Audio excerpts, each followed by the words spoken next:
কপির তরকারি করবো বুঝলে। এই যে বাঁধাকপিটা সিদ্ধ করে কেটে সিদ্ধ করে নিয়েছি, এখনকার দিনে বাঁধাকপি তো, তাতে জিরে, আদা আর তেজপাতা, শুকনো লঙ্কা বাটা আছে। আগে প্রথমে কড়াইতে তেল দিয়ে দিই, দিলাম হ্যাঁ,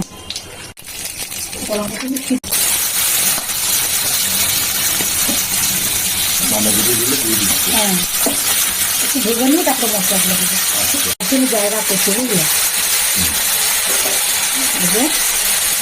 বাটাটা আদা, জিরে, শুকনো লঙ্কা, তেজপাতা, এই বাটাটা একটু দিয়ে হলুদ গুঁড়া দিয়ে দিলাম, কাশ্মীরি লঙ্কা দিলাম, লবণটা দিয়ে দিলাম, হ্যাঁ একটু মিষ্টি দিয়ে দিলাম, সুন্দর করে কষিয়ে নিয়েছি।